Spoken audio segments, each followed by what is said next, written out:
Okay, everyone, thank you for being here tonight. As a reminder, we are going to start with our Director of Planning coming along to give a super brief update on Draft 2 versus the Draft 1. And then after that, we'll move into Q&A. Q&A will involve myself, the Director, our second district resident who serves on the Planning Commission, and 2 members of the Zoning Advisory Commission who are second district residents. This will all be recorded. After the Q&A, we will go to comments.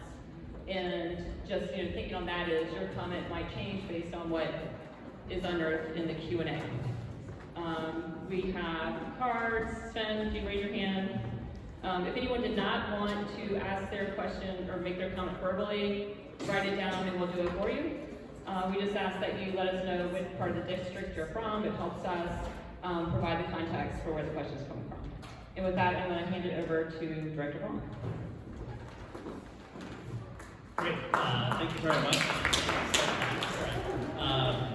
So I just wanted to go through very briefly and really talk about what are the major changes in the second draft. We can get into other topics as needed as we go through questions and answers, but really to highlight a few of the major changes between draft 1, which you closed up at the end of September, and then spent October and then November putting together draft 2, which was released at the end of November. And what we're working on right now, all the maps, all the diagrams outside out there reflect draft 2. All right, so first up, zoning districts, and I think there's a chart out there that talks a little bit about this. We did some morphing and some slight tweaks to zoning districts. Some of the things that you'll see, the residential attached was multifamily, so RAB, RAC, were 1 to 6 units, 1 to 12 units. We more appropriately labeled those as RMs, as multifamily. So you have an RMA, RMB, and then changed the RX4 to an RMC, which is residential multi-unit high density, so more than 12 units in there. Then we also took RX6 and just shifted that into an MX5, which is a 5-story mixed use. And we added, I'll say, some mixed-use districts to really kind of reflect nuances in neighborhoods. So we have now 3, 4, 5, 7, 13, and unlimited mixed-use districts. And those are meant to balance also a little better with building code standards in terms of like natural cutoffs at 5 and 7 stories. And so we used some of those MX3, some MX3 continued, some became MX4 depending on the location or in some of the nodes. The goal is to try and again provide a more nuanced approach in this. And then the industrial mixed-use districts, we had 6 and 8. Those got combined and put into an industrial mixed-use 7. So this is just kind of, when you look and see the districts, what has changed, this gives some indication of what changed. All right, the big one, lot standards. So the intent was, and has been in residential areas, to allow for infill housing, right? And how do we incrementally evolve in our neighborhoods? But with that, I think people caught, I'll call them maybe like loopholes that allowed for development that wasn't necessarily incremental in nature. And so what we did is try to look at ways to close those loopholes but still allow for that incremental development. So in a number of residential districts, we reduced maximum building coverage. It was pretty high in some districts, but when we did the analysis, we're actually really underbuilt, and so we didn't need coverage that high. So we reduced some of those maximum limits, which again is maybe a little more in line with what we have today, but still has, I'll say, the potential for additional development that again fits better in with the neighborhoods. Secondly, we added side setbacks for detached structures in the attached areas, so residential attached for those 2 multifamily categories. Of course, right, if you're building attached buildings, you're not going to have any setbacks, so when you have a row of townhomes, you're going to be 0 setback. But for detached buildings or detached structures, there are going to be some setbacks that were incorporated into this new directive. We remapped RDB and RDC areas, so areas with 50-foot wide lots as a minimum versus 25-foot wide lots as a minimum. Again, we're trying to legalize what is there, so trying to capture what is on the ground in terms of how wide the lot is right now, so that it can be conforming and you can be allowed to make improvements to your home. But we also didn't want to set it so high that it allowed for lots to be split up into 2 or 3 or 4 or 5, which is another one, is that we stipulated on corner lots that your lot subdivision has to be from the primary street. So if you're on a corner lot, whatever way the house is facing, whatever way the primary street is, that is the distance where you look at how what your minimum lot width is. You cannot turn and go up the side street and then chop your lot up into a few different smaller lots, but that has to be from the primary street. So some of these were just, again, intended to allow, again, the incremental development, but close some of those particular loopholes. Preservation bonus. So this looks at, one of the questions or concerns we heard is about demolition of structures in order to get those additional units. And so some concerns about displacement, and especially in areas where we have some naturally affordable occurring housing. And so what this looks at is, in most of our residential areas, each rectangle is a lot, and here's some options. So there's 7 different lots, and here's the primary street. And the 4 on the left have what we call the preservation bonus. And so that is, if you keep the existing structure, which is the structure in blue, you can build an additional unit plus an accessory dwelling. So at max, you can have the 2+1. You can have a duplex plus an ADU. And there's different ways to look at it, whether that maybe is an attached building, 2 dwelling units, and ADU in the back, or just 2.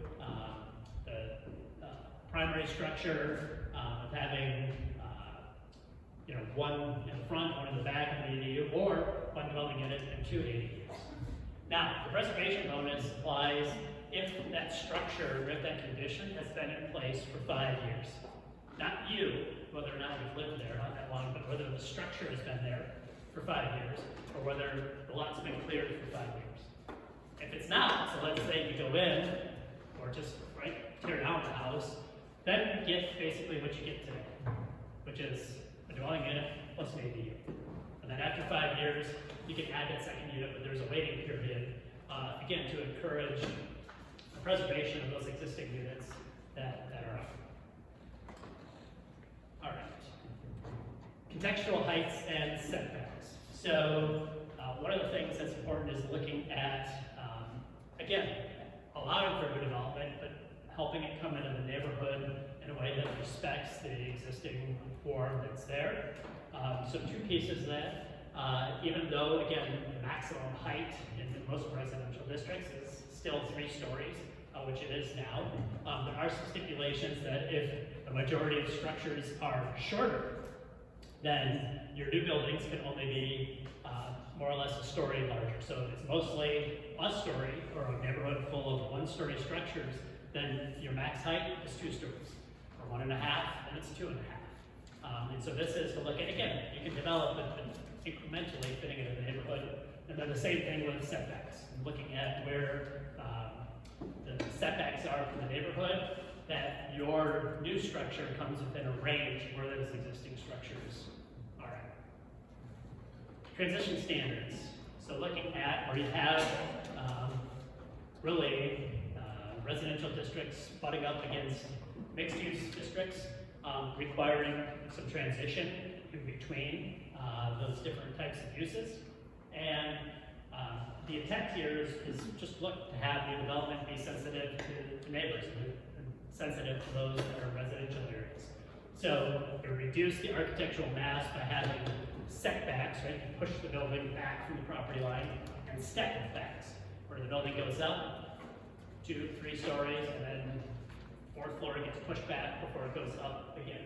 And so depending on the disparity between 2 different districts, how diverse are they, or how different are they, the more different they are, right, in terms of levels of height or intensity, the greater the transition standard.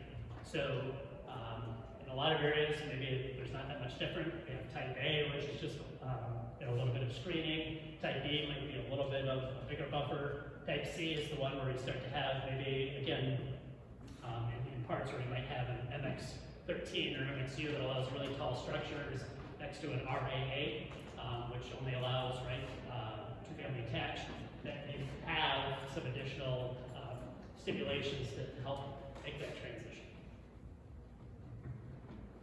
Concept of sublots, right?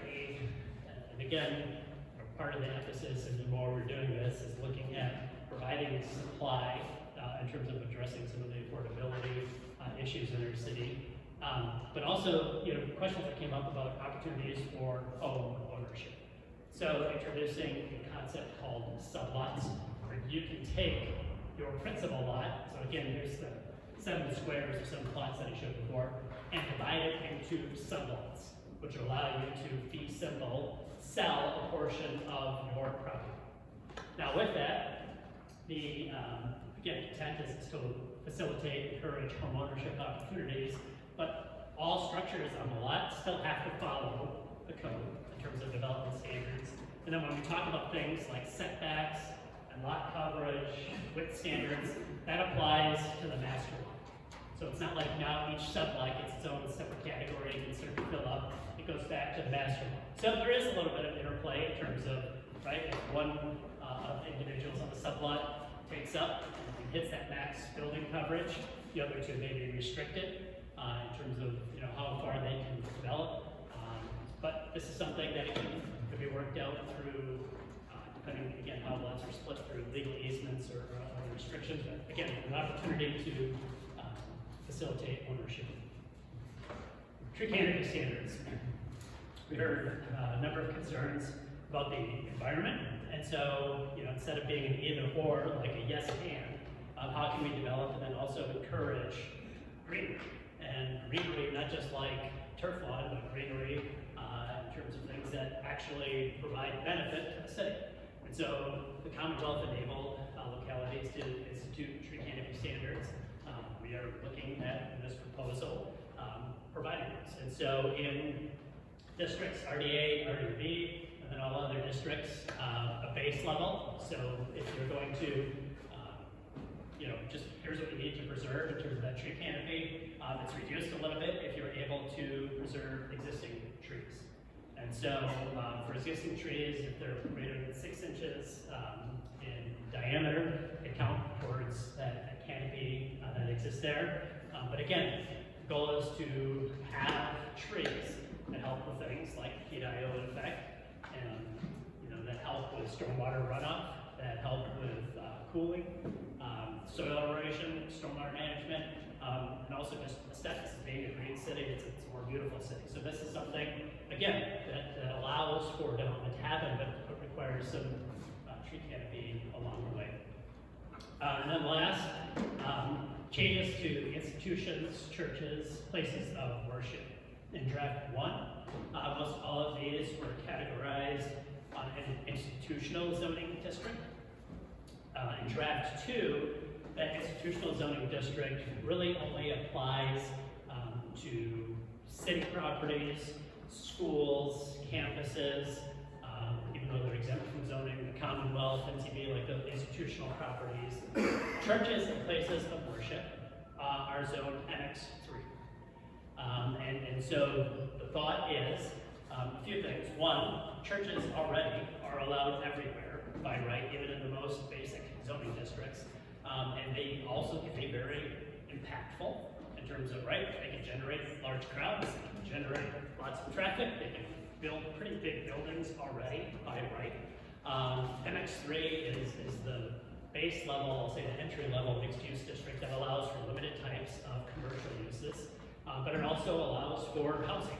It allows for everything from townhomes up to small multifamily buildings, still maxed out at 3 stories in height. But these are providing opportunities for, say, churches, places of worship to evolve in areas that may not have services that are primarily residential, provide another option in terms of introducing some mixed use into areas that may not have it, doing so at a small scale. All right, so what next?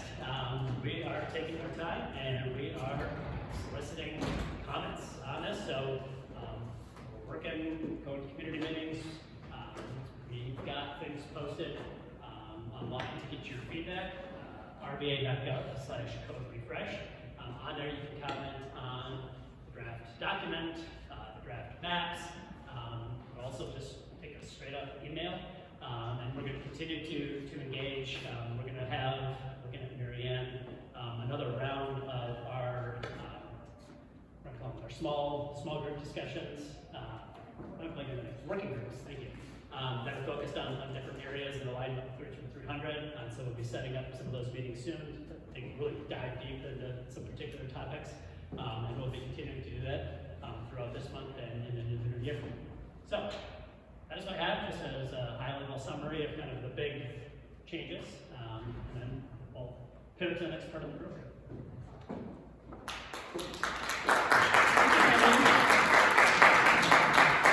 All right, so that was, I think, just the right amount of information, because I know everyone here has really been following this closely and was more along the lines of what I hoped our last joint meeting was going to be like, but what we had heard then was people really need more time to understand what this was even about. So at this moment, we're going to ask our special guest to join me, and we're going to have we're going to enter into the question and answer portion, and I'm just going to ask that there are probably people that have the same question. We're going to do one question at a time. So Sven will read a question, we'll go to someone in the audience, and you may have 10 questions, but if you can just be respectful that there might be other guests that want to ask their question that's the same, we'll circle back around until everyone's questions are answered. But I just want to give everyone the opportunity to ask a question for themselves, and then we'll move into the Q&A. So I'm going to let my guests introduce themselves, and then we'll move into the Q&A, and then be back. Thanks. Thank you. I'm Jennifer Mullen. I live in the Fan. I work in Scott's Addition, and my profession is that I'm a commercial real estate lawyer and spend about half of my time doing land use work, so I spend a lot of time reading codes.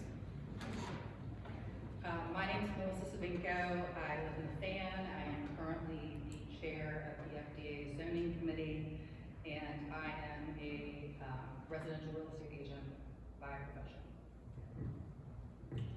Good evening, everyone. My name is Victor McKenzie, and I am on the Planning Commission, live in the Fan, and background in community development.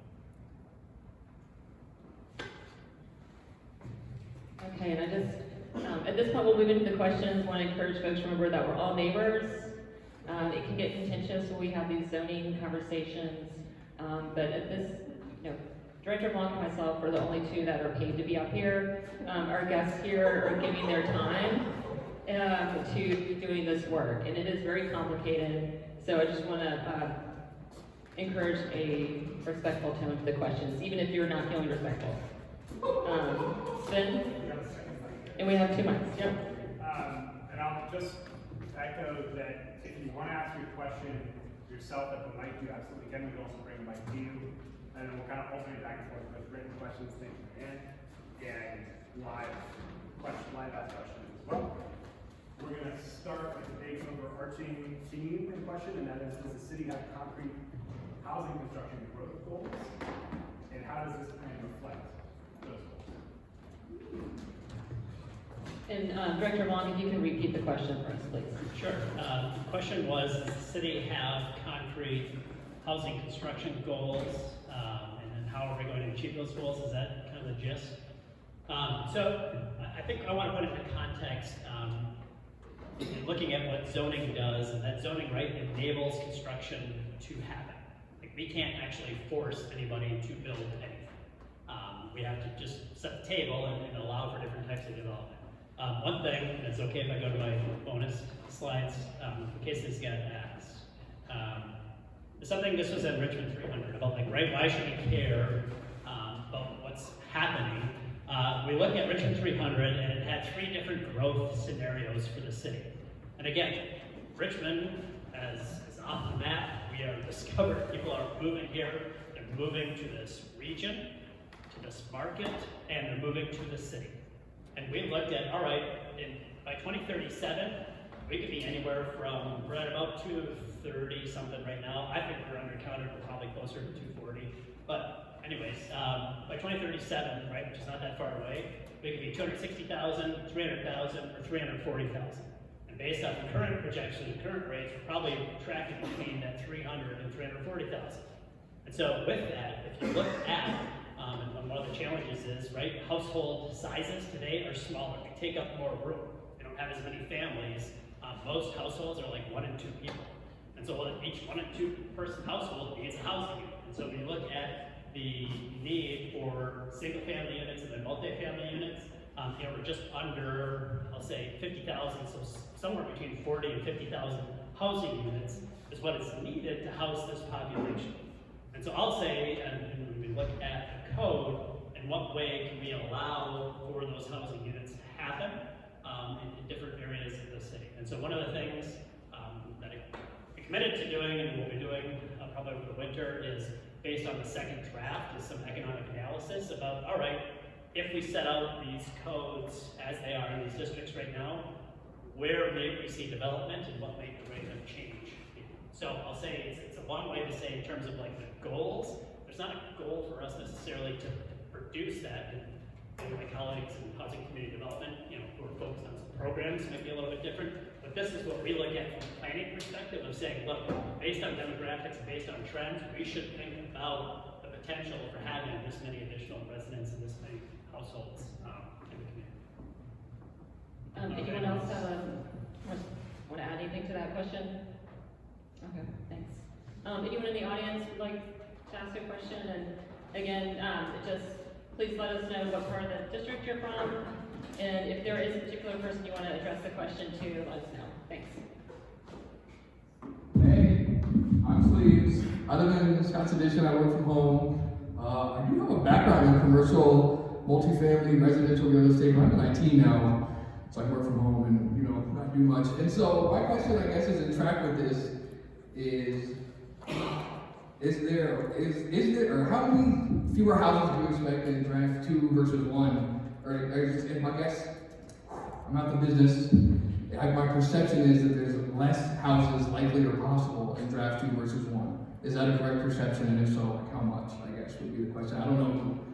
Good Thank you question. for coming out. Director Vaughn, do you guys have like a number? Yeah, so we don't have an exact number. I would say theoretically, it may appear that our ability to build housing units is fewer in the second draft because I think you will see that some areas went from a higher category zoning to a lower category zoning.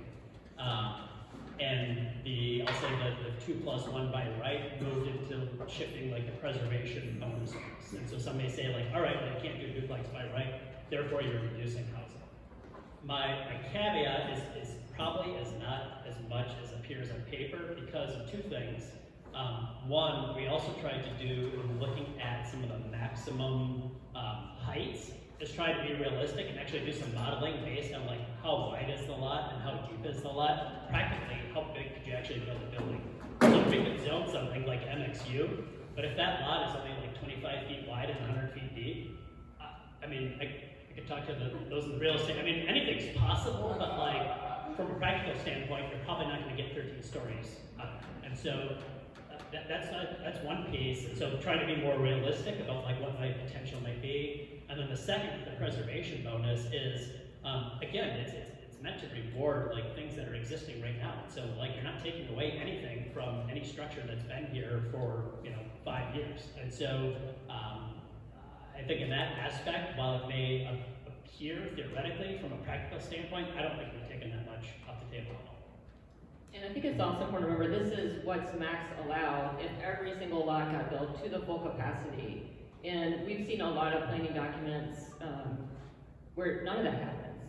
When we rezoned Broad Street, there really has not been a lot of development since then. So I would just add that as kind of a footnote to the question. Next question, Sven? And you guys let me know if this is too quiet and I can grab one of the 2 mics. Thanks. Related to overall housing production and tying that to the goals of the plan, has a study been done to see if all the newly built apartments and condos around the city are actually occupied? And as a follow-up, why build more if they're remaining empty? Thank you for that question. Anyone that hasn't already answered a question have a comment, or we're gonna hit Director Bach on this one? I want to let other real estate professionals talk to this one. Well, I would say there's a couple of different pieces with that. So occupancy obviously has a wide range of reasons for location, cost, size, and feel. So certain people want to be in certain areas just because they like it. So from an overall standpoint, zoning doesn't look at the occupancy levels. Again, they're setting the table, setting the regulations for what could be built in an area based on the master plan, which is the Richmond 300. So when you're thinking about the corridors, that's where the focus on the master plan for the more intense uses were, or the nodes, the more intense uses. And so if you go back to this slide, where we have a significant amount of housing units that are needed, you're not basing this off of occupancy levels. You might have a different perspective from a realtor's, but from the zoning side, zoning doesn't look at occupancy. It is creating the form of what could be built. Yeah, I think from an occupancy standard, one of the things that's interesting right now is, as people probably know, just looking and driving around the city, there's a ton of multifamily construction. Probably not as much single family. So we're seeing, I think, there was a Q2 report, so it's delayed. I believe it was a Cushman Alzheimer report, and it said we were at a 9% occupancy rate on multifamily. So I think we're seeing a lot of that kind of development, but it tends to be concentrated in certain locations, Scott's Addition, Greater Scott's Addition, Manchester. So I think one of the things about the zoning code refresh is we're trying to build different types of properties, different places, not just big multifamily. And what's the quick clarifier? You say 9% occupancy or 9%? 9% vacancy, sorry. I was just gonna echo what Jennifer said, the zoning aspect is just a framework, right? We see plenty of cases that come through where applicants don't go to the max on what they're proposing. So it's just really the framework of what's possible. Anyone else from the audience? Yeah. Would like to go for a question? Yes, thank you. Thanks a lot for coming out. I'm Peter Hahn. I live on West Gray Street in the Fan. I have a lot of questions because I felt like a lot of the materials were like voluminous and with different versions, very difficult to track what's going on. Also a lot of skepticism about what y'all are trying to achieve here. But I'm only allowed to ask one question at a time, so this might take a while. And then seeing the presentation just made me have more questions. So I'm going to try to keep them simple, I guess. I'd like to hear first, maybe from Jennifer and others that live in the Fan, why did you choose to come here and what makes it special?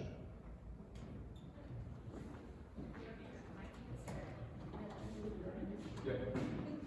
You're gonna call that my name, man. For us, it is my wife and I. We have a 6-year-old, and we have another child on the way in March. And for us, it was a level of familiar. In my early 20s, I spent a lot of time in the Fan. Very walkable aspect. There's diversity in people. There was great attractions from restaurants, a little nightlife, quiet spots, really cool pockets of greenery, and quiet at the time. Right, unless the squirrels were playing, the fireworks. And that's something that we enjoy, we value as a family. It's not to say that it's the only place in the city that has that, right? There are other places in the city that has that, but for us and our family, that's just what we value. I'm actually from Richmond, and I grew up over in Bellevue and then Gibbon Park. And I also went to public elementary school in the city. So I bought my first house in the Fan in 1999, when the Fan was still kind of sketchy neighborhood. But Fox Elementary School had an excellent reputation, and I wanted my daughter to be able to go to public school. And so I have only owned homes in the Fan. I've kind of moved in about a 3-block radius. But all the things that Vic said, you know, walkability, access to museums, restaurants, etc. I do, though, I want to make a pitch for neighborhoods like Bellevue and Ginter Park and the benefit of having different kinds of neighborhoods in the city. Because not everybody wants to live in a row house community. Some people want a big yard and have a dog and more kids and all of those things, so. I have a dog and more kids. So we first, I'm not from, my husband and I, neither of us are from Richmond. When we moved to Richmond, he had an apartment in the Fan, and we just fell in love with it. It was on Lombardi next to Cuba Cuba. Spent too much time eating at Cuba Cuba, if there is such a thing. And then we bought our first house actually in the near West End, which was lovely and nice, but couldn't wait until we could get back into the Fan. So we actually did the opposite, I think, of what a lot of people do, is we moved in to the Fan and bought our house when I was pregnant with our first child, because we liked that walkability, and because we liked to go to the restaurants, and museums, and, you know, the kids learn to ride bikes in the Fan and know how to cross streets better than their compatriots, and so we've really enjoyed it and have been in the house for 17 years, so the neighborhood keeps evolving around us, and we found it to be better every year.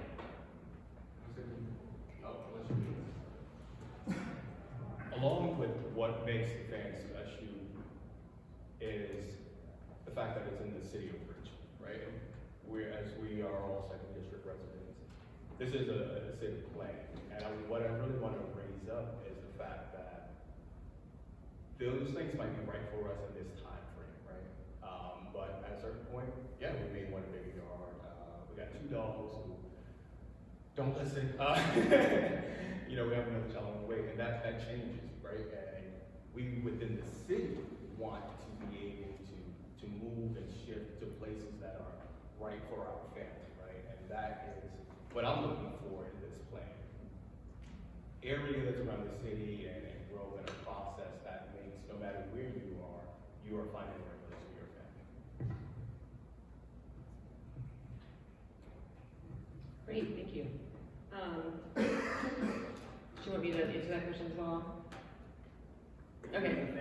Yeah, absolutely. So, well, we moved back here for my husband's job, but I was born in St. Mary's. My dad headed the history department at ECU, and my husband and I met and fell in love in New York City. And so, the areas that we love the most are the more urban areas. And we looked for a place that we could afford, that we felt had character and charm, that was walkable, and that had a good school district because we were moving with 2 kids.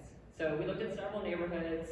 The one that checked all those boxes, that had a house for sale that we could afford, that we didn't lose out with any, was in the Fan. So that's how we ended up here. Sven, do we have a? I think you're fine on Fan residents. I know. Here, so Kevin, if you want to weigh in. Yes, Vic and I are actually neighbors. But yeah, so we moved here during the pandemic in 2020. We lived in a historical area in our previous community, and when we were looking for homes, I think, you know, we looked at in terms of, hey, it's an opportunity to do something like a little more urban than we're used to. You know, and it's different, right? Like having 2 kids, buying a house with really not much of a yard, but guess what? We got a great tree in the front that the kids love climbing on, and we're close to Fox. You know, my son goes to Fox, my daughter goes here. And looking at, you know, I think the diversity in terms of just the people, the restaurants, but then also like the part of that I think comes from looking at like the built environment and the housing types, right? There's a great diversity in that you're not, which I think makes communities really resilient, when you're not like having all your eggs in one basket, right? You look at like a subdivision just right out in Chesterfield, and you got all one product, and like something turns in the market, like that product doesn't work anymore, like you're screwed. And so I think in terms of like how the Fan has evolved, it's been interesting interesting, like on our very own block, to see homes go from, you know, one family to two family, and two family to one family, back and forth, ADUs getting built, and but I think that's a larger picture of like, people are investing in the community, and I think that's a very good sign of a healthy community. Like, I'd be very curious about moving to a neighborhood where like nobody's doing anything. And so I think, yeah, is there a trade-off in terms of like construction and noise and things that happen? Like, yeah, it's part of the growing pains, but at the end of the day, like, it shows like people care about and want to continue to improve that community. And I think that just sends good signals that, hey, all right, you know, I'm gonna make some investment in my property as well. Thank you. Sven? All right, we had, that was a bigger picture question. We have two more granular questions about sublots. First, with a sublot division, would that require that the primary residence still meet all the underlying requirements for what would have been the whole lot initially? I'll maybe take that first. Sure. I'll talk about the theory and then maybe I'll give it to the land use attorney about practice. So the concept in terms of the regulations still apply to the principal lot. So the principal lot of record that is created, that is to which all of the regulations apply in terms of setbacks, lot coverage, height, but really I think the big one is like right coverage in terms of like how much of that particular lot can you cover. So when you start to chop up the lot into sublots, there's a relationship back to the master lot, and if you have, I'll say, 3 lots, there's going to be a relationship amongst each other. So there may have to be, I'll say, some legal instruments in terms of governing, in terms of like who takes precedence if like one sublotter does this, what does that mean for the other sublotters? Rob, you want to explain that? So the city right now already has a program where you can split your lot if you meet the requirements or if you had a lot that existed prior to zoning. So there's a similar situation that can occur, and you see that more often around the Libyan Grove area, where someone will take 1 or 2 deep lots and turn them into 3 or 4. So that concept already is in Richmond. What the sublots will allow, and I think that came out of comments from when you could have the 2+1, but you couldn't divide it, so you couldn't sell it off, so it all would have been rental. So now you have this flexibility. So the idea that Kevin was describing was you have one lot, and when you do your sublot analysis, basically think about it like a subdivision plat.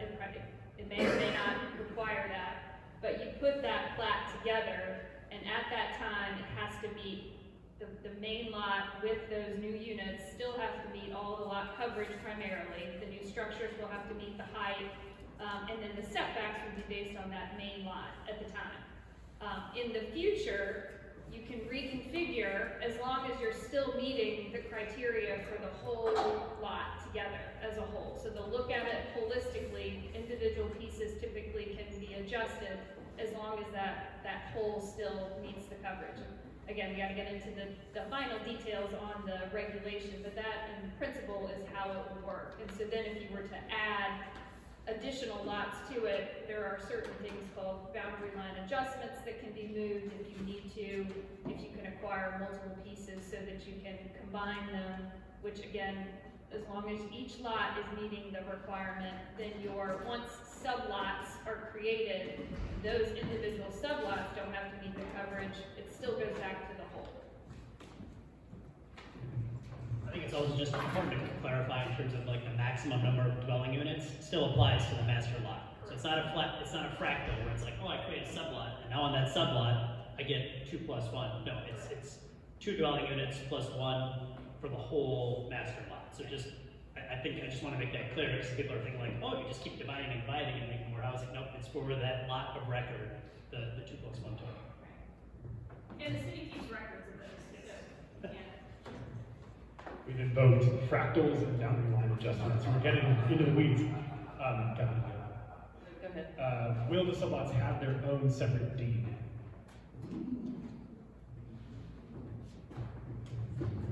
So the question, will it have their own separate deed? You could, yes, The sublot plat will allow for each lot to have what's called meets and bounds. So it creates its own discrete parcel, so then that parcel could be sold by its own deed. It doesn't mean that you have to. So I could own a master lot and create 3 sublots, or 2 sublots as was shown on the plat. So I could, on the far left, I could own that master lot and go ahead and create that red dotted line so there'd be 2 lots. I don't have to sell it immediately, but I could. So each of those could then be transferred by their own deed, by the discrete, there'd be boundary lines that go around each of those 2 lots there. Is that it on the sub? Okay. That's it on some. Do you have any live question? I know just right in the back, could we have any other live questions? All right, I'm gonna do some quick hands on the live questions if you can remember. 1, 2, 3. Do we have any others? Justin? 4. We got one already. 1, 2, 3, 4. Okay. Right, and we'll circle back around. Would you like to us to bring the mic to you, or?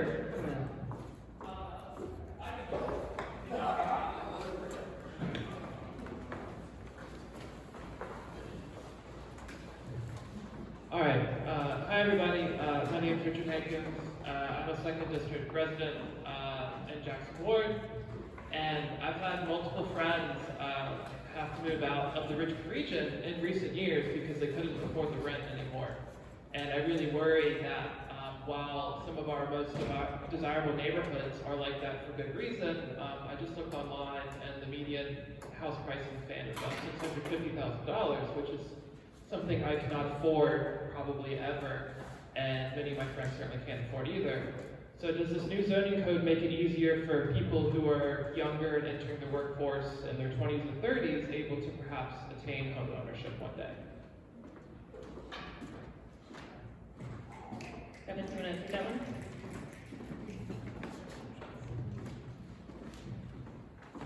Yes.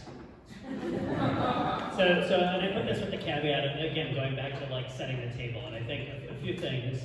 One, the new code is providing options in terms of different housing products that are not allowed by right now. And so I think in terms of, in more places, allowing for a duplex or an accessory dwelling unit, and especially like the ADU, which in essence, and I think with combination of sublots, could be a starter home, right? Because the ADU has to be less than 1,000 square feet. We just don't build starter homes anymore. And there's a whole other thing in terms of like just the real estate industry and other opportunities that again are beyond the zoning. But I think first, just being able to enable different types of housing products is something that the zoning code does. And it also looks at in terms of allowing for that supply. You know, I talk about kind of like 3 buckets where it's concentrating. And so I know we spend a lot of time, because it's near to most of us, in the residential areas, because that's most of the area of the city. But it also looks at, all right, upzoning and providing supply on transit corridors, because it makes sense, right, to balance housing with transit in order to make a city work. You gotta have a place to live, but you gotta be cheap and easy to like get around to your job, the grocery store, and those types of things. And then again, following Richmond 300 in our nodes, right? So downtown Manchester, Scott's Addition, even places like parts of Midlothian and Stony Point, where it's like, hey, we can actually allow development here pretty substantially, because we've said we've got the infrastructure and capacity to have these areas grow. So I think the allowance of different housing products and what we try and focus on also is like what can be done by right. And I can defer, again, I think probably Jennifer can talk about the additional cost that comes when you have to go through a rezoning process or a special use process that just makes that product more expensive to build. And so I think just my last point is, bringing on the supply itself will not necessarily, I'll say, lower the housing price, but what it can do is it can cool the inflation that we've had. And we see in other communities that have added supply, their rates of growth have tapered off. House prices, rent prices will still continue to increase just based on, just inflation inflation in the market and those types of things. But if we have additional supply, you know, I go back to that slide about like that demand is coming. There's not much we can do, you know, other than like ruin our city to tell people to stop coming here. Like they're going to come here. And so to help with the supply aspect, I think is one of the things that this code is trying to do.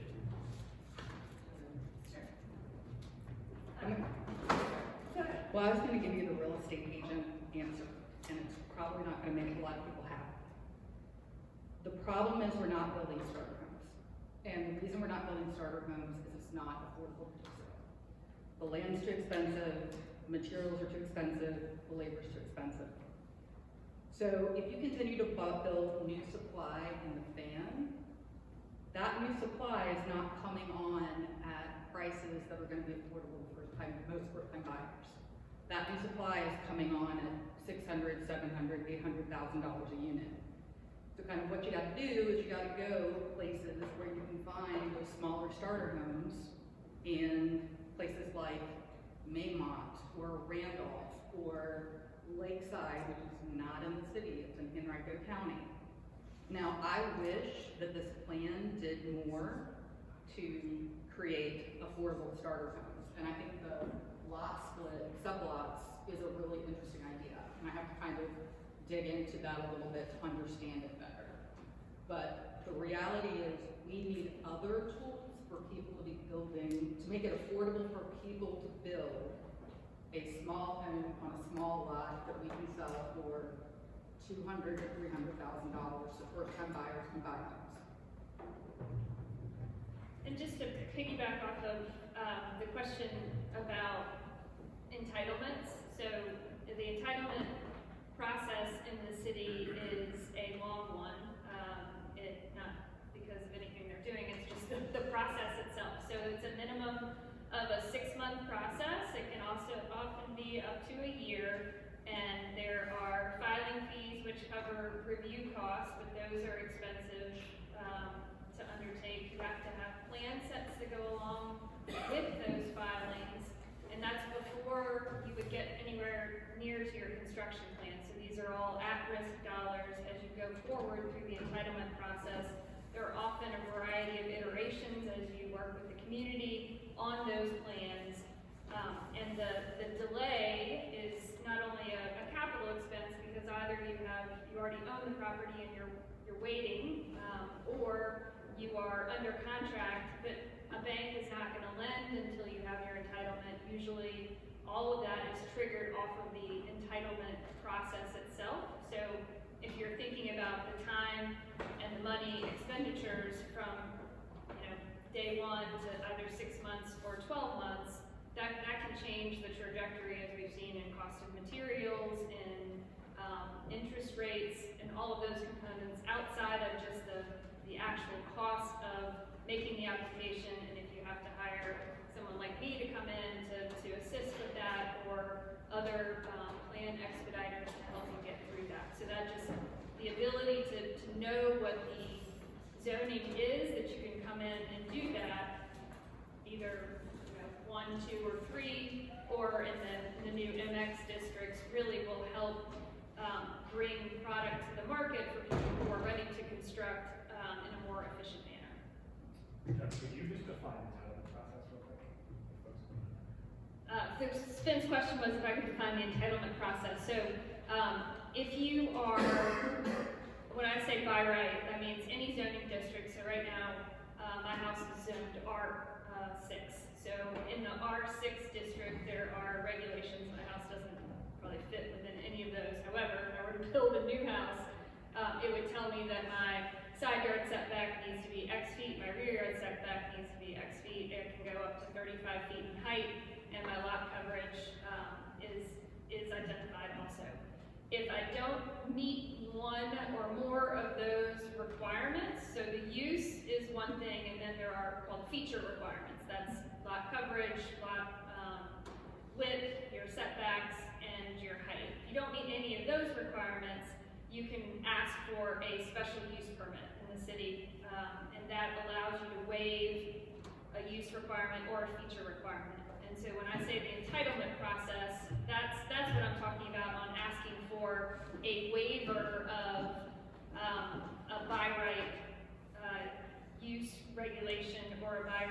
feature regulation.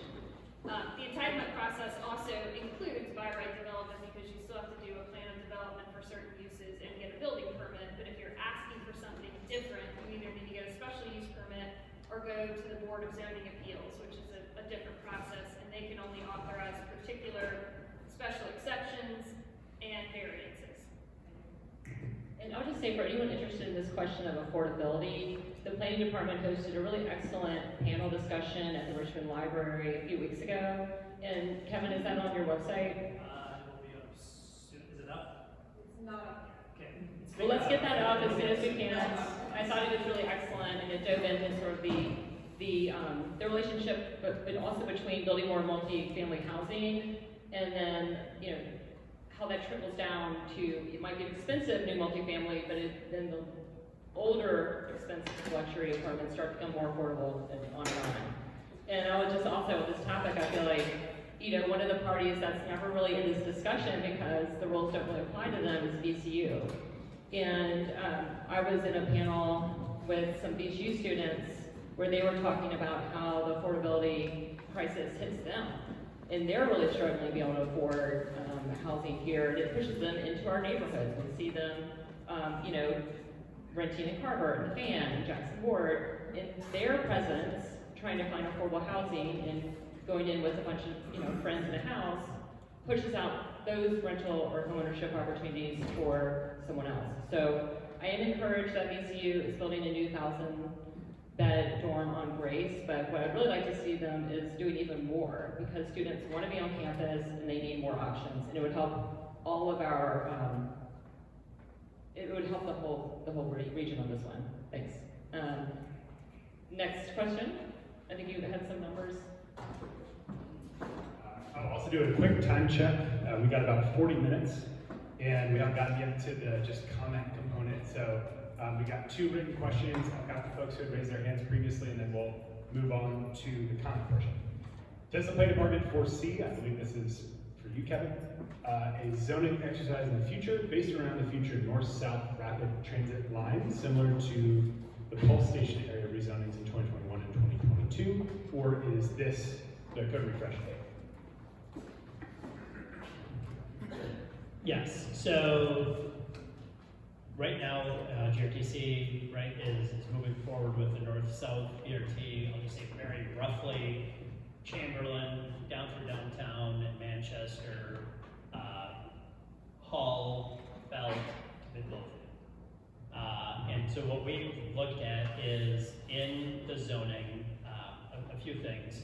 One, in Richmond 300, there's a map called Enhanced Transit Corridors.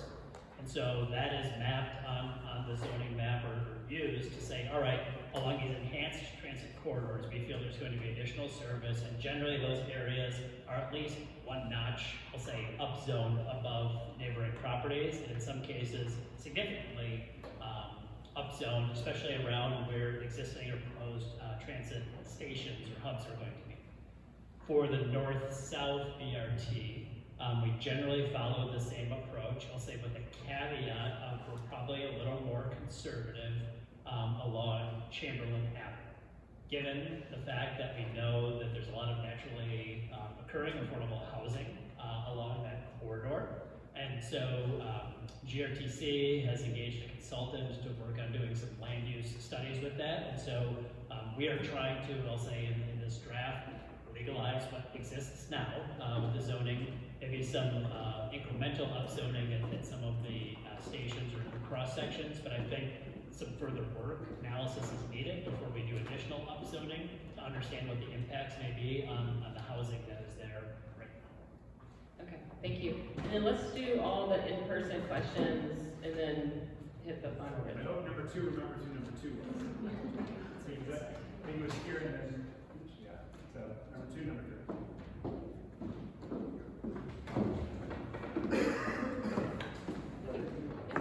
Hi, Richard Erzberger. I live in the Fan. I have a single family home here. I wanted to ask really quickly, how many new apartment units have been built in the city roughly over the last, say, 4 years? It has to be a huge number. And how many are planned for like the next 4 years? And given this explosion of multifamily building in the city, I'm not quite sure why the planning department feels that we need to transform neighborhoods like the Fan with more rental properties, of which we have a lot already. So that's one question. And then it also seems to be, I mean, I was exchanging note with Mr. Bonk earlier today, and he suggested that the Fan probably wouldn't change much over the next 50 years. It seems to me that if these proposals are approved and people start chopping up their lots and building big structures, as we already see in the Fan is going to change a lot. It's going to be a lot more cluttered, and it seems it's going to threaten single-family homeowners like myself and their sort of quality of life. I mean, when you have people building huge new houses or 3-story buildings in the back of their small Fan lots, is this not true? I mean, it can't be a good thing if someone's blocking my sun, the sun, or my view, or my privacy. And so this is my concern when I think about all of this new building. Fan lots are pretty small. And the idea that we're going to chop them up and put 3-story structures or 2-story structures, divide them up, it seems a bit crazy to me. But anyway, that's my point, my question. Thank you. Thank you. Sure. So I brought the slides, right? I think, when we talked about, I think that, yeah. So I think two things that I want to talk about. Allowing for more housing units, and I think the analysis back in Richmond 300 showed, right, preference for different types of housing. Some are going to want single-family units, some are going to want multifamily units. I would say we're probably skewing a little bit more towards multifamily units, just given consumer preferences and smaller household size, right? Most households now are like 1 or 2 persons. Very small segment is 3 and above. And so when you think about the opportunities to really scale, like it is in the high priority growth zones, and it is along the transit corridors. We are building, depending on the year, it fluctuates a little bit, but I'll say anywhere between 2,000 and 3,000 multifamily units come online every year in the city. Just depending on construction, there's some peaks and valleys, but it's a pretty good clip. But as mentioned, they're filling up. And so you said 9% vacancy. I mean, 5 to 8 is good, 3 is really tight. So I think they're pacing themselves, right? Just trying to understand the market because they don't want to cannibalize and open up too much too fast, but 2,000-3,000 units a year. And so when we look at where we allow for housing units, it's in the nodes, it's along corridors, but I think when we talk about this incrementally in established residential neighborhoods, this is a really tough needle to thread. And this came up in the discussion, and I think one of the reasons why we have to look at it is just from a physical aspect of just the geography of the city. I don't see it changing anytime soon, but Richmond, its boundaries are its boundaries. And we have what we have, and most of that land, from a physical aspect, 60% of it allows only for you to build today a single-family home and an ADU. And again, it allows that ADU, and sometimes if you want to build that backyard cottage, you can do it to meet zoning requirements, but I think you've seen a lot of the zoning requirements make it tough, if not impossible to build, so I don't know if it's fully real in all of our neighborhoods. And so it's looking at, all right, providing that choice. And I think most of, and this is one of the reasons we're going to do some more market analysis, most of the development probably will come in the nodes and will come along the corridors. And so we're trying to say, what's the next increment in terms of development in some of these other neighborhoods? And so I think what we did in round 2 is look at some of the concerns that came up about, all right, what does that incremental development in the neighborhood mean? And so things about adjusting lot coverage, doing contextual heights, doing contextual setbacks, then also saying, look, the preservation bonus of we don't want a lot of disruption and destruction.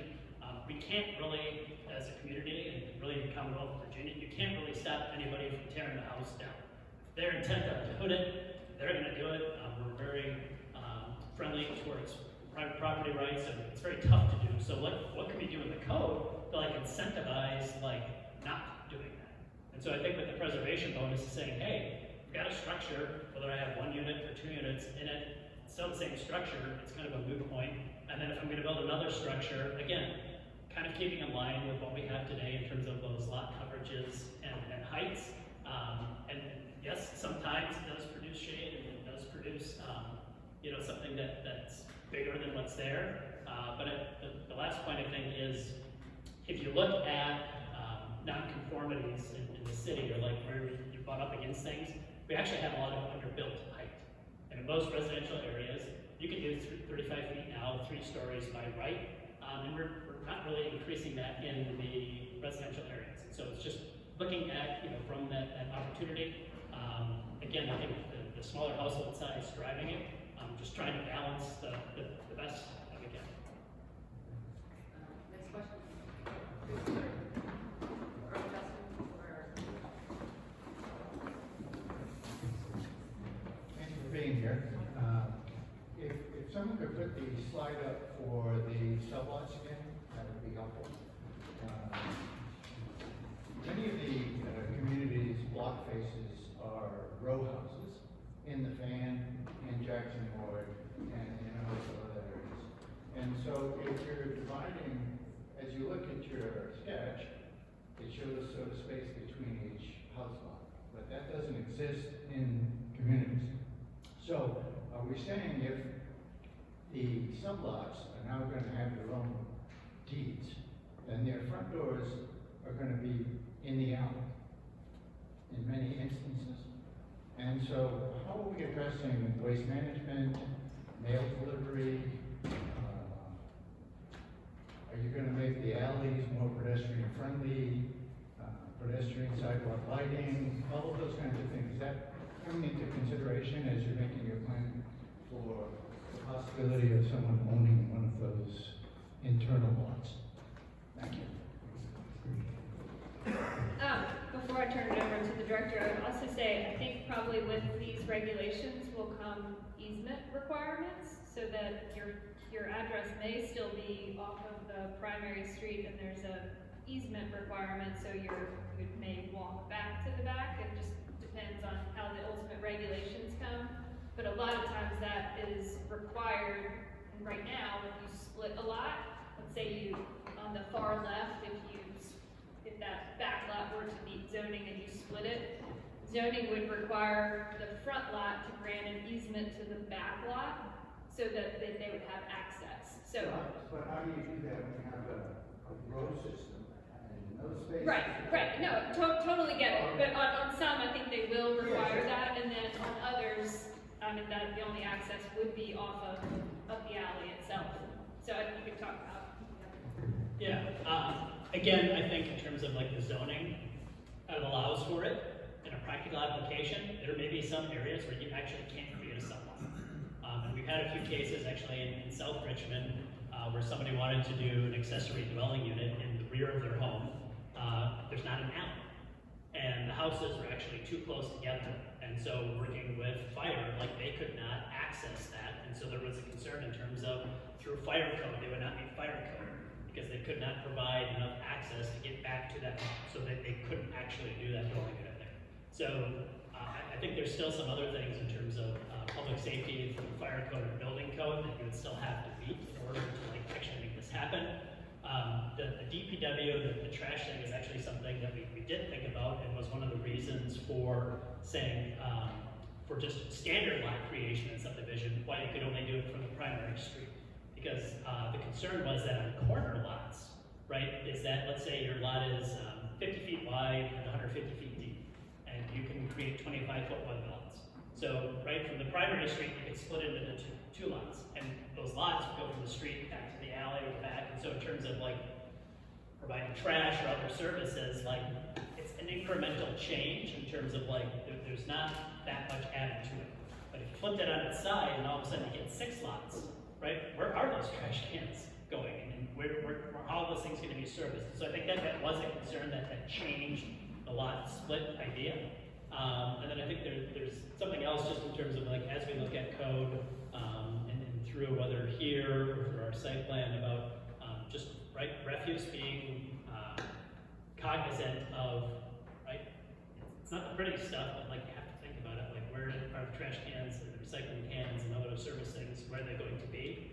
And so there's still other codes that apply where you still have to provide that space for storage for your refuse and other things like that. So while this, again, is kind of theoretical, there may be some things like it may not be possible to do sublots in every single lot in the city.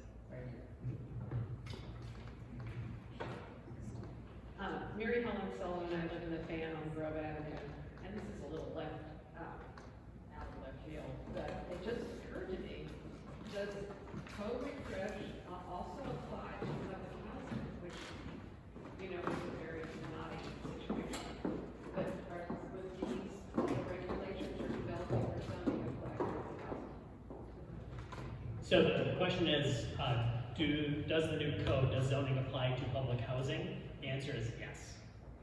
So the Public Housing Authority operates as, you know, quasi-government authority, but their properties are subject to our zoning regulations. And so it's something that we've had conversations with them in terms of like what their properties are going to be zoned. And also say it's a reflection of, if you look at the master plan, after it was adopted, I think in 23, I think we amended it to include priority neighborhoods that included the large RHA holdings. And so trying to think about them, you know, collectively in terms of like what is the next iteration of their properties. So whether it's the housing courts or their scattered sites, they are subject to zoning. Hi, Trevor, live in Fan, Floyd, blocks away. Thank you very much for all taking your time. Thank you for everyone asking great questions that I wouldn't have articulated nearly as well. I had a question about, one of the things I like about the Fan is kind of the walkiness of it. So you kind of walk through the neighborhoods and so forth and the blocks, and you kind of see weird little lots in the pocket parks in the middle of nowhere that, you know, or like those little parking garages that seem to be in the middle of the block. It looked like in the zoning maps that those are going to be RAA, or I forget which ones they are.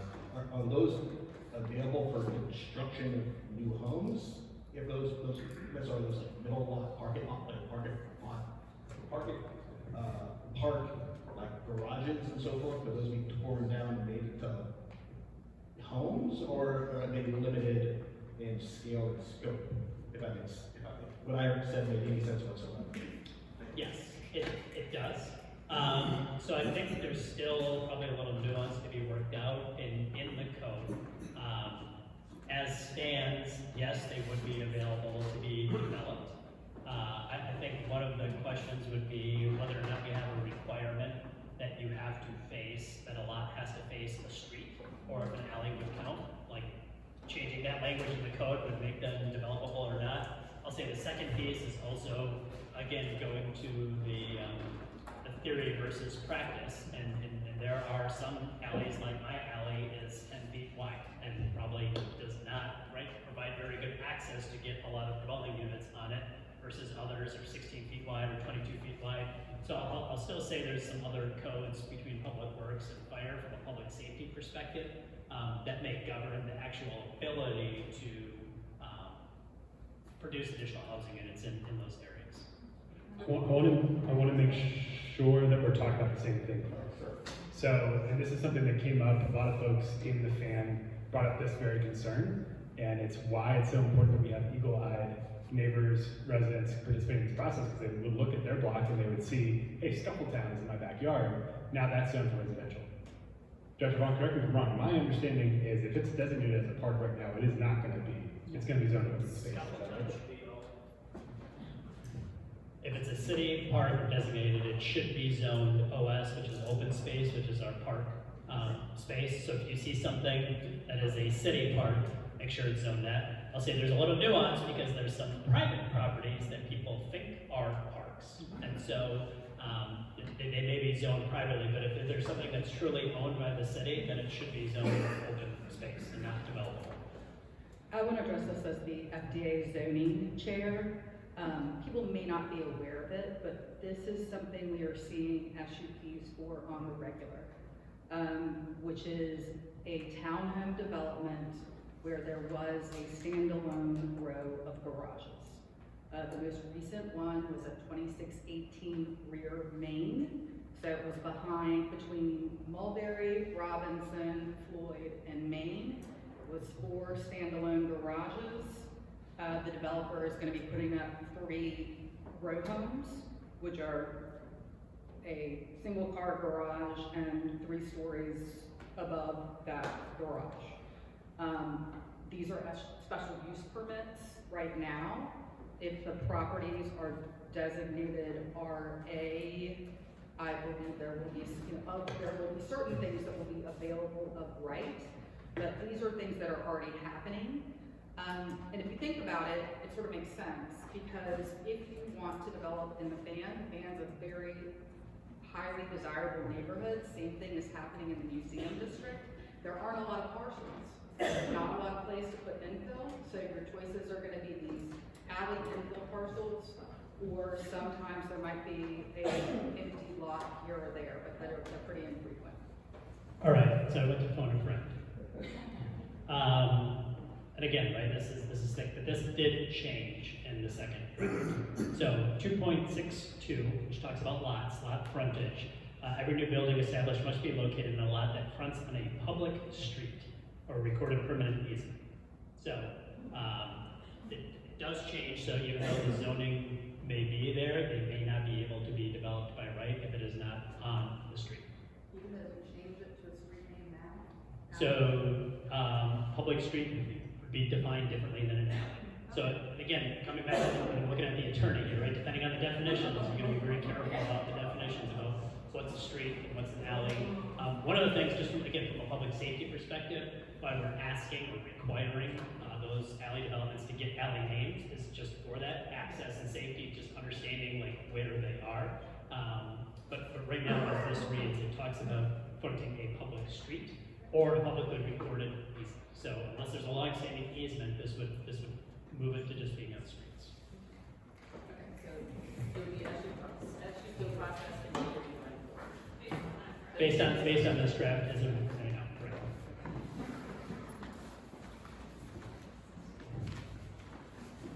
Okay, we have our last written questions, and we're going to move on to comments, both written and if you'd like to provide them with the mic. First, there's a statement here, AECOM has been involved in Code Refresh. Quick fact check, is that correct? Yeah, it's an engineering consultant firm. Yes, so the city has a master contract. For a while, we did have an employee that was subcontracted through AECOM who helped with some of the initial code refresh, but we haven't had AECOM help since what? Like March? Yeah, so initially involved through a contract employee, but that's it. We've been an employee department. That may address the second piece of this question, but it may want to take it a different direction. Will AECOM or its subsidiaries be able to buy or manage real estate or bid on development projects in the city? And I think this is also a broader question about like, what rules are there about who can buy property in the city?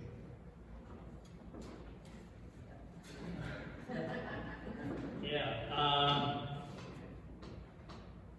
So as far as who can buy property, I'm not aware of any restrictions on their ability to purchase land. There may be a conflict of interest in terms of, I would just say, when a city property may come up for sale, because if they have a contract with the city, there may be some rules in there about their participation, right? They can't create something that they can take advantage of, like through the city, like the disposition of city property or responding to an RFP in that way.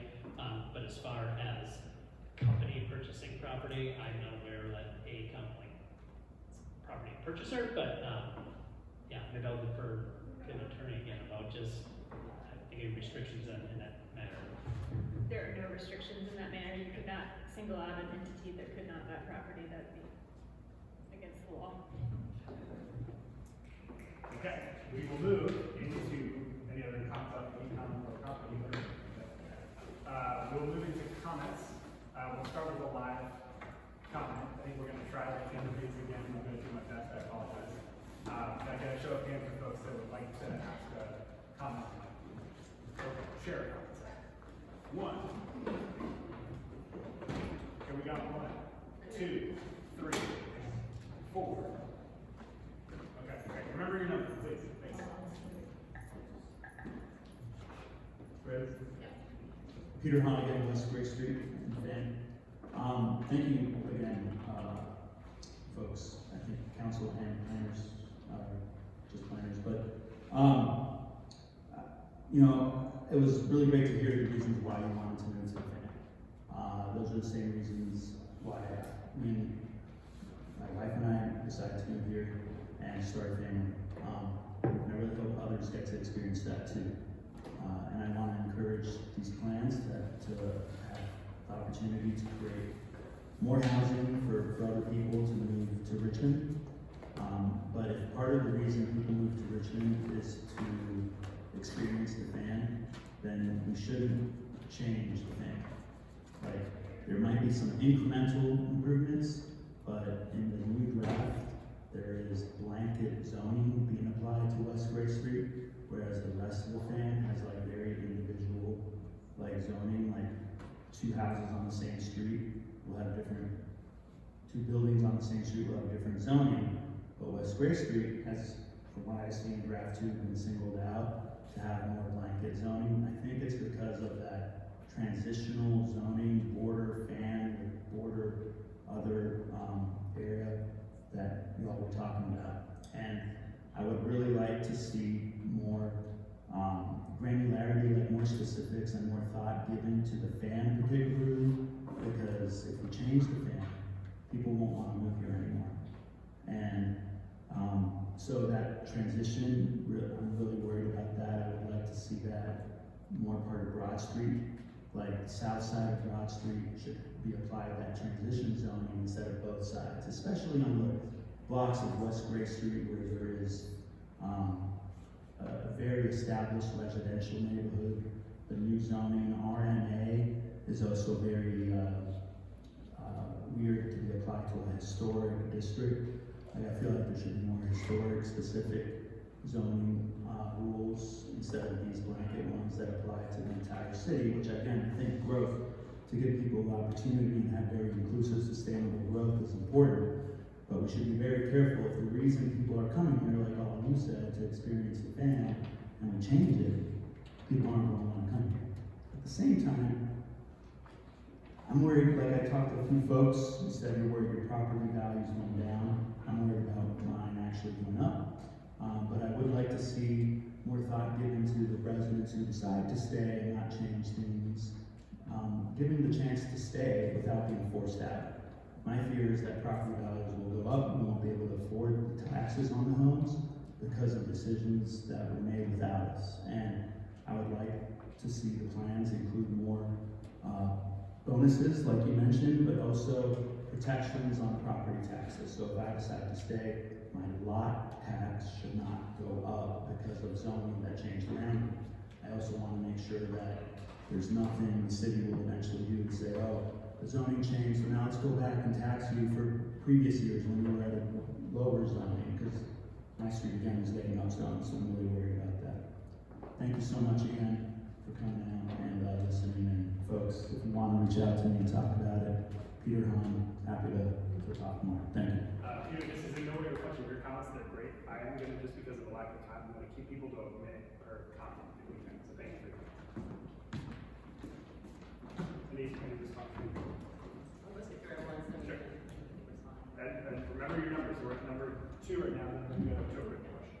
Hi, my name is Taylor Thomas. I actually live in the 5th district, but I go to class at night and I work full time during the week, and so I actually have the opportunity to hear from people like yourselves. And I just want to say I really appreciate the work that you guys are putting forth on this. As someone who was fortunate enough to have a starter home like you described, because I live so close to the Kroger, you know, it's kind of an opportunity that I would like to see more people my age be able to be afforded and, you know, have a just chance to flourish in a way that I think so many people expect young people should be able to do, but oftentimes they don't get to experience these same like joys in life and opportunities that I think are so critical to that American dream that we oftentimes so frequently subscribe to. So thank you for the work that you guys do. I hope that we might be looking a little bit more, you know, unique zoning laws or just more expansive growth opportunities. But whatever you guys are putting forth, you guys seem to have your hearts in the right place. I just want to say thank you again. Unless there's some comments to that, I'll go to a written question. Thank you, sir. We need to rethink the transitions between alleys and new buildings. 3 feet is not sufficient. Give us some space! Exclamation point. Pretty much clear. All right, Number 3. Hi, my name is Janice Allen from Historic Jackson Board Association. And mine is probably a comment, really wrapped around a question. And the comment is, we hear a lot of discussion and points about preserving neighborhoods and the character and the richness of why people come to our city and the beauty and diversity of the different neighborhoods. Then later on top of that, we really talk about our historic neighborhoods and the historic significance of those neighborhoods and what they mean. I guess I'm asking somebody before we leave today, just find words that can give some kind of comfort, hope to those historic and other neighborhoods who want to hold to that character. Just tell us where that balance is. I think we've done a really good job. I really like where we're going with the changes between 1 and 2. Still some work to do. I can't thank you guys enough, like Marianne. I can't thank you guys enough for the real input that you've given to us. And in Jacksonville, we feel that you have come to all the meetings we asked you to come to, and you're answering our questions. But I still don't, as a leader of that community, I don't have what I need to give that comfort and to get everybody on board. So at some point tonight, please somebody help me there. Thank you. Thank you.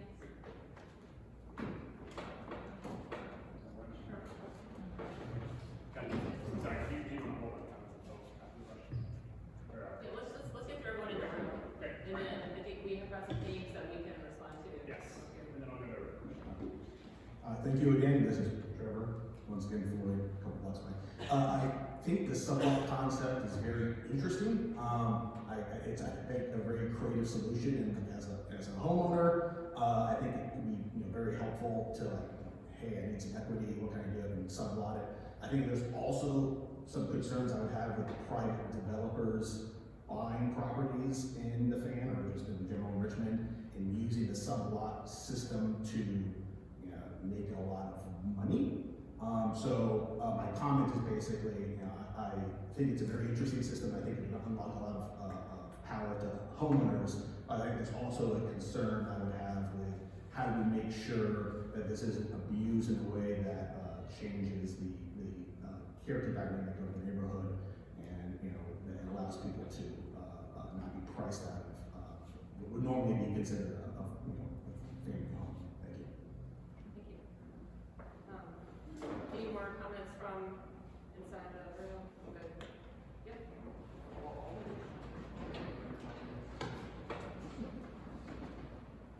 And then I think Sven had one more original one. Okay, 2, okay.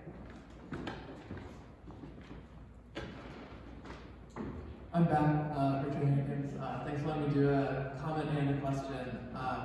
I know that zoning can be really difficult. There's a lot of emotional energy into it, cultural energy, and then kind of also looking at all the data and these are people's lives. But I want to say I really applaud y'all for being able to weave all of these different inputs and feedback from a lot of different constituencies. I'm really amazed at how y'all are able to steer this ship, so thank you for what you do. All right, we're done. Okay. Back to reality. Thank you, Richard. Concerns. Cole. Lack of sunlight. No parking now, and that this may make the lack of parking worse. And that the city must change rules to make builders provide parking for building residents. Our last. Steve. Can I make a comment? Sure.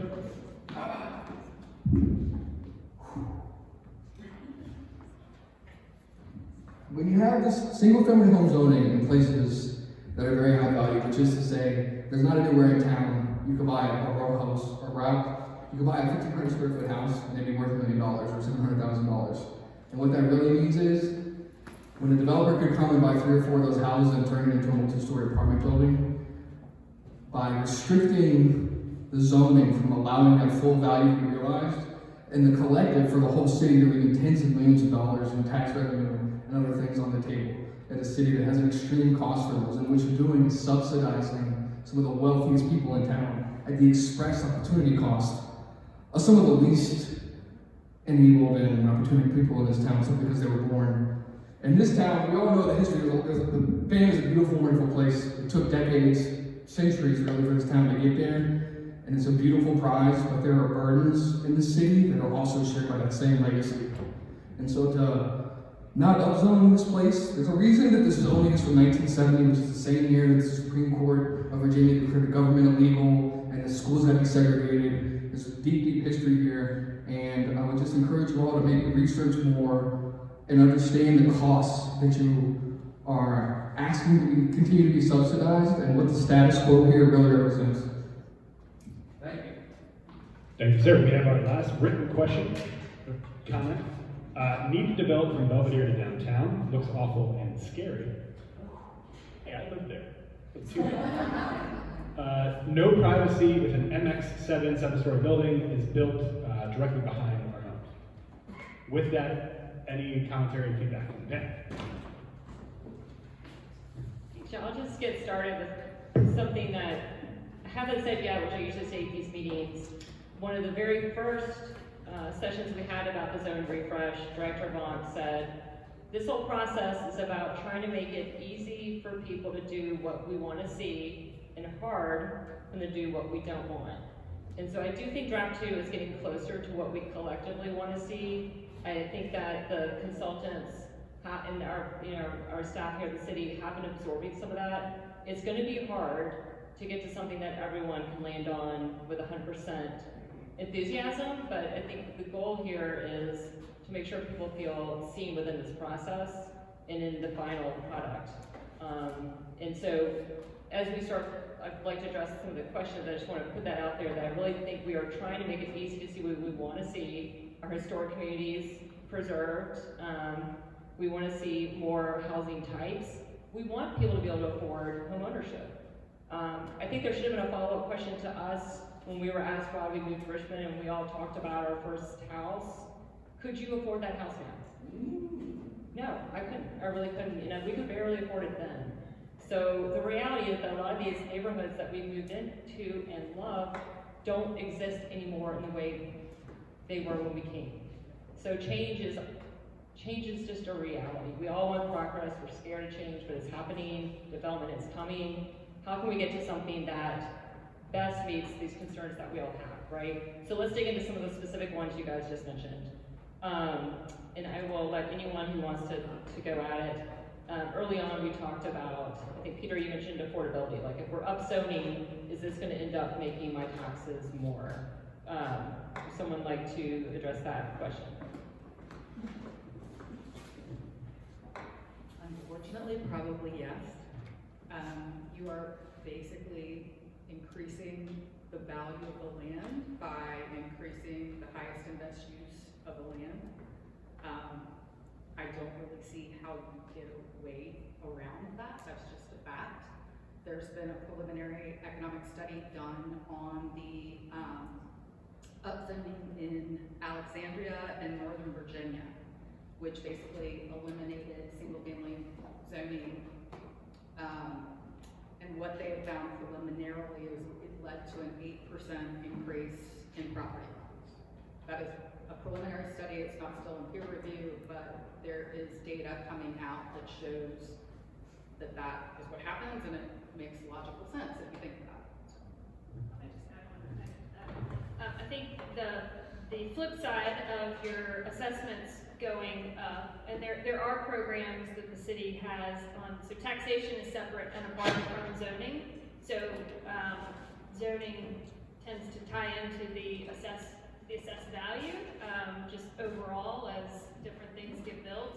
It doesn't mean that tomorrow day one of new zoning, your assessment is going to change. The assessor has a formula that he has to use in order to create those assessments, which is separate from zoning.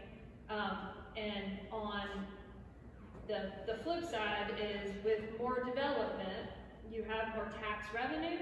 And so with more tax revenue, and you all have had this discussion all the time about when do you reduce your tax rate? So your assessment might go up, but that new development also might lead to more money money in the city coffers in order to help be in a position to reduce the tax rate, just as, you know, something else to think about as you think through the separate implication of change in the city. The zoning is establishing the framework. Your assessment may go up whether your zoning changes or not. I mean, I think we've all seen that in our houses over time already.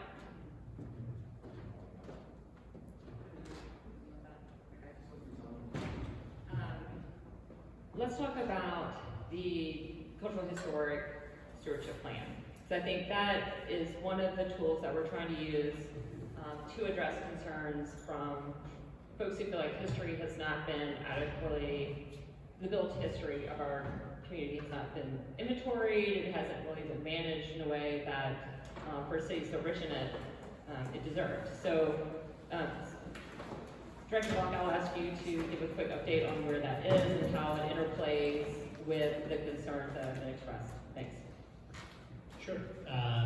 So the Cultural Heritage Stewardship Plan has been a work in progress over the last almost 2 years, and really it set out to be ultimately an amendment to our Master Plan Richmond 300, and it says to do a few certain things. One, just reflecting on us as a city, as a body, like what we do with our properties, like, I don't know, maybe extend it to RPS, right? The facilities that we have, making sure we're good stewards of those facilities, to educate and engage people about recognizing things that have not been recognized in the past. And I think, you know, dovetailing with some of one of the mayor's pillars, right, to be a better storyteller and acknowledge like who we are as a city and tell those stories and celebrate those things.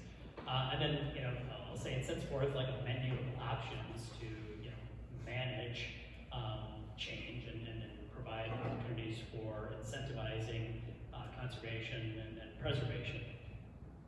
Where this ties, so with the Planning Commission, they sent it to a subcommittee, they worked on it, we got some revisions, so it passed Planning Commission. And so probably early in the next new year, it will go to City Council to get recommended as adoption to Richmond 300, which I think is really good about, you know, again, putting a stake in the ground of saying, yeah, we care about our community and we care about what makes Richmond. And here's some options that we can do to like keep that thing going. When it comes to zoning, I think one of the things we did not discuss tonight, it's not in the code right now, but it is going to be moving forward, or I should say the next draft is city old historic districts. They will be part of the new code. So if you're in a city and old historic district, right, what exists today will exist new. But I think it's going to also offer some new tools that maybe for some areas that don't want to go quite to city old historic district to do a design overlay. I'll say there's an awkward one right now for museum district west of the boulevard. But what this would be is saying, look, for a design overlay, maybe we're just going to regulate new construction. And maybe we're only going to stipulate a few things, like, right, stories or windows or porches or just maybe a certain aspects of new development. Or maybe it's just going to be something that institutes a demolition review. Right? Before you take down an old structure over 50 years, you have to go through a process and basically prove, hey, there's something else I can do with it. These are options that we're working on the framework for right now, but really the goal is for these to be kind of bottom-up, community-driven. And they're not going to be top-down. They're going to be, hey, group of neighbors, civic association is saying, hey, in this neighborhood or in this area, we'd like an additional level of protection. And so there's going to be a trade-off, right? Like in terms of, well, we want all sorts of regulations, well, we may not get enough people to vote for that. Versus like, you know what, we just want one basic thing. And so maybe we can all agree on that and maybe that gets put into place. But there will also be additional tools that will be forthcoming, that the goal is, while they may not be, I'll say, in the new proposed code, the framework is there so that these neighbors can have these conversations about adding, you know, these things in the future. Thank you. Okay. And we, you know, I think throughout this process, I'm sorry, Melissa, did you want to add something to that? I was just going to say, with respect to the FAN ourselves, so a lot of people are under the impression that if you are on a national register, you are a national register district, that provides some kind of protection for the architecture. That, it does not. It is merely an honorific. So the Fan District is on the National Register of Historic Places. If somebody bought a building tomorrow, they could tear it down, should they choose to. Now, West Grace Street is an old and historic district. Monument Avenue is an old and historic district. Parts of Jackson Ward are old and historic districts. An old and historic district does have a demolition protection. There is a process you have to go through. So you can't just tear down a building. What the FDA has decided to do right now, and we have filed a letter indicating that we are gonna take this community-driven process, is we have asked the Planning and Development and Review Office, we have said we want a demolition overlay. So we want a design overlay district that would prohibit demolition. And that's where we're starting. We were concerned with version 1 of the plan that there were no protections for historic properties. And if you could do, for example, my house in that version was designated RAB. So you could have put a 6-unit building there. And what would not have been made economic sense, if you could just tear it down and put one building back, might make sense if you could put a 6-unit apartment building, condo building there. So I think the preservation bonus is definitely a positive for those of the historic neighborhoods that have been concerned about that. But I think that there are these other tools like the demolition overlay that we at least as a community are going to be pursuing to make sure there's an additional layer of protection for historic properties.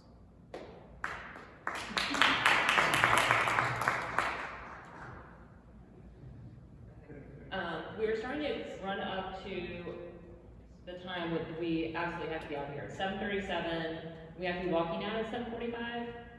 Good faith effort, conversations can continue outside. Obviously, I think everyone knows how to reach our office. I will say something that we haven't talked about that I know we hear a lot of concern about is access to light, tree canopy, tree cover, open space, parking now, in the past, forever, into the future. Will continue to be topics that I think that will be refined. Do we want to hit one of those before we leave? I mean, I'll just address parking head on, right, because everyone talks about it. So I think in terms of while zoning can require you to put in a parking space, zoning cannot require anybody where they actually park. And so, you know, I say, and I can say this because I live in the Fan, right? So for all of those who have like a garage, like, do you park your car in it, or do you put your stuff in it, or you know? So thinking about, again, there's bigger things, and also right how we manage parking wholly as a city, from just the on-street parking, and I think the parking districts, and then whether that needs to be expanded in other areas. You know, I'll just say that it's a challenge of like urban areas, right? And so we love the walkability, but like if we're going to walk places, we also can't require somebody to put in a whole bunch of parking spaces, because then, right, now all of a sudden we just pushed it back and made it really far because we're going to cross this vast sea of asphalt to get where we're going. And so where we're going with this is that by removing the minimum parking requirements, I can assure you, people are still building parking. That in developments, people are still providing parking for the residents, especially for the larger developments. But you know, you also look at in some of the smaller scale pieces, parking can sometimes make or break like a small project, right? Like an ADU or a small scale development, like that cost of the parking space, like it's great. And so, you know, from an affordability aspect, from a sustainability aspect, you know, I think those are things that, you know, people will figure it out. And as we evolve as a city, hopefully, again, we've been making good investments in our transit infrastructure, we've been making good investments in our pedestrian and bicycle infrastructure. So we're working through that change in terms of like, no, they're not fully fleshed out yet. But I think over time, again, providing that opportunity to do other things with your land other than parking, you can still do it. But just that it allows for that richness to develop in the community. So, yeah, it's ever evolving, but I feel like I need to address it because it always keeps coming up. It does, okay. And just remind us, Director Monk, of upcoming meetings and the timeline for this. Yes, so right now, we are just, our only meetings, I would say, are doing road shows. So we are happy to come speak with civic associations or different groups. I know Mary Ann stepped out, we are gonna be setting the working groups up for meetings sometime soon. The comment period is gonna be open through the new year. We haven't put a deadline on it yet, probably after the first of the year we can talk about when this round 2 will wrap up. But in the meantime, we are happy to come out and engage wherever is needed. And when do you anticipate it coming to council potentially for vote? To be determined. Is it January, February, March, no, summer, it's, September? I mean, can I say 2026? At some point, I think, really what we're at is, we promised, and I think initially we talked about this, about having, 3 drafts, for sure. I think as we work through draft 2, is gonna determine like how close we are to a 3rd draft, and whether or not that 3rd draft is the one that goes to council, or needs a whole other round of public engagement. I think that's what we're trying to understand, which I could say right from the first draft, there are a lot of things that we needed to work on. And I'm hopeful that you saw, we listened to the committee and made a lot of changes into the 2nd draft. And so hopefully the issues in terms of like disparity are narrower. And so the goal is to be able to work through that 3rd draft to get it to a closer place that may be ready or right to go through the process. I do say though, just at the end of the day, this is not like the planning department's decision. It goes through and we've got zoning advisory committee that's been working on, vetting some of these proposals, but ultimately it is a draft that goes to our planning commission. The planning commission that makes a recommendation to city council. City council is the one that decides when and how we get a new zoning ordinance. So at the end of the day, Councilor Jordan and her peers are the ones who decide on this. So I will apologize to those who are exhausted by being asked to engage in multiple drafts. We've gotten feedback from folks who feel like, it's just so much. The city keeps asking us to be on our toes when we have other lives and things to do. But your participation has made this product better. And I just ask that you stay with it, keep engaging with it. Obviously, Sven and I will continue to have forums like this as it makes the most sense. Reach out to us directly. But as you heard, there's a zoning advisory commission, there'll be working groups, planning commission. So if you have a group, whether you're West Grace Street, Jackson Ward, or concerned citizens, invite the planning department out. They want to hear from you. I think they do a great job of coming into these small groups. So take advantage of that offer. I think with that, maybe any other final comments from our ZAC guests? I'll just put in a plug for the working groups. I was assigned to the transportation working group, and I think as much as you have the time to go and participate, there are so many different viewpoints, and the working groups are broken down into different categories from the Richmond 300. It is, I think, instructive, and you can provide comments, but also hear feedback from people from all over the city with different backgrounds. So I'd encourage you when the working groups, to go and find those working groups and come and attend. I am a brand new ZAC member. In fact, I have not participated on a meeting yet. The next meeting is next Wednesday at 4 o'clock at City Hall. You can participate by teams. There is an opportunity at the beginning of the meeting to make public comment. I strongly encourage anyone who wants to make a public comment to do so there. It's also really instructive just to listen to that public comment because it gives you an opportunity to hear from people who are from all over the city. Right now, you're hearing from mainly people in the fan, but certainly the 2nd District. But there are very, very different concerns that are raised from other communities, and it's worth hearing them. I personally want to just say to all of these folks that they have done a great job at yeoman's labor. I don't know when they sleep or go home, but I think there's been a huge change from draft 1 to draft 2 that is for the better, in my personal opinion. And again, I agree with Catherine, we just need to keep showing up because